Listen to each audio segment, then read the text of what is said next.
My name is Dayjuan Anderson, 16 years old, 6'1", 170 pounds, and I play for Ponitz, and I'm a wing. We compete with whatever team we playing against. We like to play hard and try to get the win every game.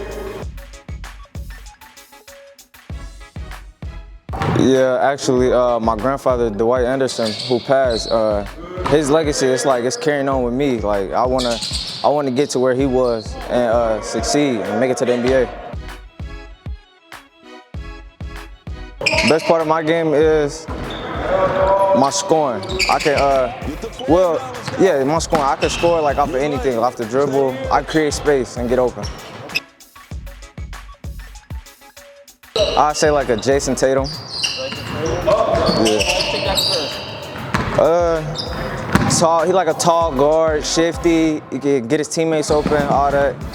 I feel like he's a great combo guard.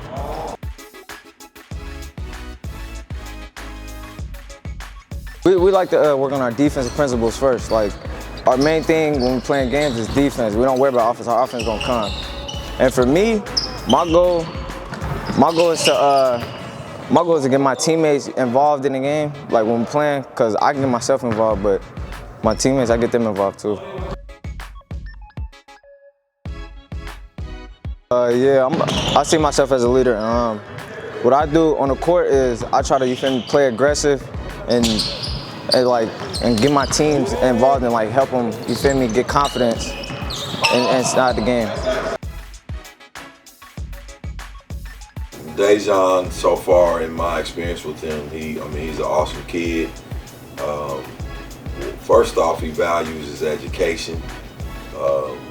In this pandemic and this online schooling, he's one of the guys that's been able to maintain, his GPA. I think when we checked grades last, he was sitting at a 3.5, which to me is even more impressive in this climate, because you have to have a lot of self-discipline to get up, get on your Zoom. I've heard a lot of kids complaining about, online school as a whole and how difficult it is for them. So he's been able to navigate that transition. But then in terms of, just being a good kid, everything that the teachers have said about him in the building, just a very respectable kid. He is a student athlete. And then as far as, me coaching him, a kid that came in with some attention surrounding him, I think he accepted coaching pretty well. At times, like a lot of players, you might feel like you're getting a little pushback, but what I realized after coaching him for a year and a half, what seemed to be an attitude at times was more disappointment in himself, because obviously when a coach is saying something to you, they're saying something to you trying to correct. And so sometimes you can take that as them not being coachable, but I realized, after a year and a half or 2 years now of having him, that it really is more about him having disappointment in himself, because he has high expectations for himself. So, in my time of being a high school basketball coach, he's been one of the best athletes that I've been around, as a player and as a kid. That is one of the areas that he needs to show the most growth in. Anytime you do the right things, you could be deemed a leader. And he does the right things, on and off the court. But I think for him to, and I've told him this, to help push us as a basketball program where we hope to go, and for him to get all he wants out of his high school basketball experience, he's going to have to become more of a vocal leader, because guys do look to him, but he's very quiet and unassuming. And I've told him this this season, like, the day that you start to push your teammates and hold them a little bit accountable will be when we'll take some steps in getting to that championship level, because, you know, obviously a player of his caliber and his skill set, you know, they're going to do a lot for us. But, you know, when it comes to raising the level of your team, I think that's what he has to do. He has to start to be more of a vocal leader, because he's an intelligent kid. Like, on the court, he understands. So the more vocal he is on the offensive end and the defensive end, it's gonna work wonders for our team, because then that's like having another coach on the floor. So, you know, that is an area of growth for Dayjuan for sure. Right away last year, he impacted winning immediately at the varsity level, because he started every game as a freshman. He averaged 15 points last year and 5 rebounds. We went 6-2 to start the season off. So, you know, that right there says because we were 5-17 the year before. But, you know, with some personnel changes, some different people in the lineup, and then the addition of him, his ability to shoot the basketball really is what helped us last year, because we had 2 other quick guards, seniors, and, you know, his ability to shoot the ball really opened things up for them.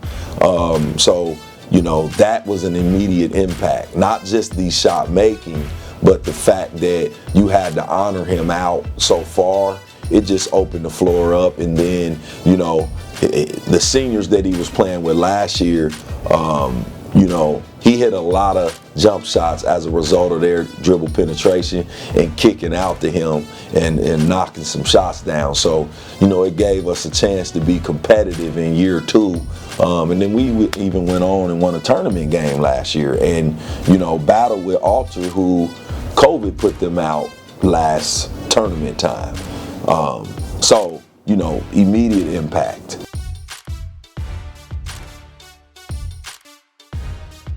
And then, as far as his potential is concerned, I personally think he's a D1 kid.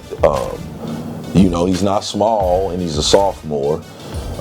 His ability to shoot the basketball is second to nobody I would say in the state, and he's just a sophomore.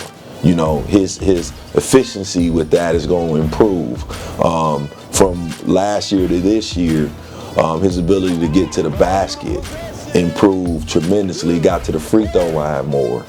He accepted coaching even more, because I would watch tape and I could actually see him doing certain things that he had been coached to do by myself or our staff. And you know, that is an indicator of a player that has a chance. And then when you couple that with his academics, you know, I just can't see how he's not going to be a highly recruitable kid, because he checks all the boxes for real. Like, you know, some people can play, but, you know, there's not a lot of kids that check all the boxes, and he's checking them now as a sophomore. And, you know, guys underestimate the story that's told about the small percentages of kids that actually get a chance to advance to play Division I basketball or college basketball in its entirety, D3, NAIA. You know, it's only 3 or 4% at all levels.